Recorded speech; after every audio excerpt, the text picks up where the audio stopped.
icambere nuko tubona yuko iby'ubutunzi mu Burundi uko byifashe nta kirahinduka kinini.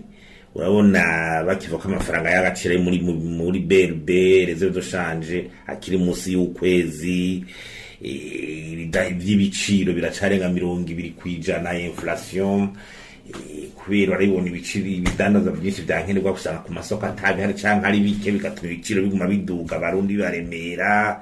Hari ubutandukane hagati y'agaciro k'ifaranga y'agaciro kw'isoko yo mu mabanki n'isoko yo ku ruhande kaguma kiyongera, iby'amadeni y'igihugu aguma ari menshi, n'ingene umwimbu yongera baravuga ko habaye 2% ku mwaka wa 2023, ariko uravye muri aka karere ibindi bihugu usanga umwimbu wiyongereye rwose kurenga 6, 7, 8%. Uburundi ntiburigira bugwiza umwimbu neza wotuma buca bukura ikinogo byishizemwo kubera ingorane zagiye ziraho za politike zari zarabuzingamitse. Nibaza yuko ibi FM ziraza gusaba d'abord twobigira ivyacu byose, mbona ko amareforme dukwiye kugira, amahinduka dukwiye kugira, naho FM tuyatubaza twenyine turabona ico dukeneye, aho tugwaye ubu turahabona. Nibaza reko leta yofata ingamba ikibazo c'amadovize, leta ishafata ingamba zose, ingingo zituma yorohereza boshorera ibintu hanze, amadovize akinjira bakayashira mu mabanki y'ubudandaje, amadovize akabagwaba bayinjije bashoreye ibintu hanze bakayakoresha agafasha igihugu uko ni wabayinjije, ico bita liberalisation. Hanyuma leta ikaziravuga n'abadufasha kugira imigenderanire yongere, nk'ibanki nkuru, ibanki y'isi yose yerwa gutanga imfashanyo ishobora gusahiza mu kwiriza ibintu bimwe vyankenerwa. Hari amahinduka mu bijanye n'amafaranga leta akoreshwa, twaba turiko turavuga zirya reforme zifatiye ku cegeranyo PF agiheruka kuba, kugira bafashe Burundi bashobore gusubira kuzana amafaranga kumwe kwa kera. Hanyuma leta ireke ababinjiza amadovize ni benshi, ONG usanga yaza borosha amategeko, ONG yinjira azana amafaranga y'agaciro, abagendera Burundi abaturiste binjire, bareka abantu baze kugendera igihugu, baza babwiza tunga baza kwikorera utwafere, bose baza amadovize bashobora kuyashikana amaze gushika kw'isi y'Uburundi. aba yamaze gushika mu Burundi araheza akagira ico afasha, bareke kumabirwa ku bantu badaraza bana bariya, ni bareka binjiza ibintu, binjiza amadovize bayinjize. Hanyuma ikindi nuko FM yavuze ngo umwe mushobora kwiyongera ngo 4% mu mwaka wifatiye ku burimyi n'ubworozi. Ego nivyo birashoboka, ariko turavye uburimyi n'ubworozi mu Burundi ntiburagira amahinduka menshi.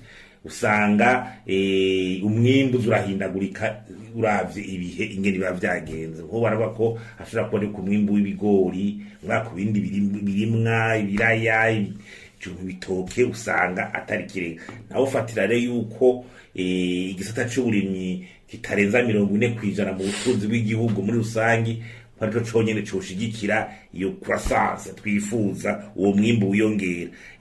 Ahubwo leta yofata ingamba cane gusubira kwiga ingene imwe bya doing business, ingene leta yorohereza abagwiza tunga. Uburundi ntuzoba muri zingorane bwiyugaranye.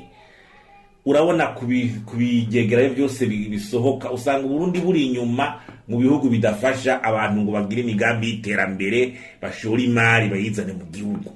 Aho igihugu kiba kimaze kwishira mu bukene bukitazovamo. Hariho evaluation bitwa CPIA yizi nzego za banki nkuru y'igihugu, za banki y'isi yo zaziraba yuko inzego z'igihugu zitarazitera imbere, kwishira kuzaziraronka amafaranga akwiye, bashobora kuza amafaranga kwinga ibindi bihugu.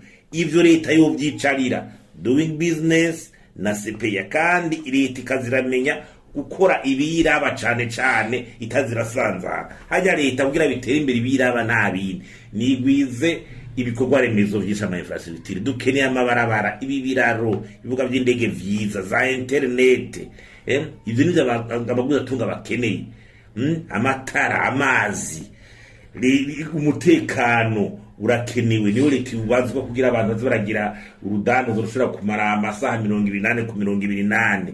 Inzego zikomeye zishobora kugera ubutunzi, ngi ministre des finances bakayiha abakozi bakwiye, aba expert bashobora gutuma nazijya ngingo z'amahinduka zishaka kushikwako zija mu ngiro, ikadushiraho amategeko meza. igashiraho umwuka mu by'ubutunzi environnement economique nziza, hanyuma ikagwanya igiturire n'ivyaha bijanye naco bizingamitse igihugu. Ivyo nivyo ritegeza gushira kw'inguvu nyinshi, ireke kuzisanzaza muri utunatuyi. Ivyo bikoze ikoreza guzatunga neza igihugu kirashobora gutangura kogorora. Izo reforme rero nivyo bigira ntivyirwe turaba ngo ni efu bizakuze tubwira tuzigira izacu, nuko tuzi hari abarundi bamwe umengo zigiye mu ngiro ziko zibakura amata mu kanwa.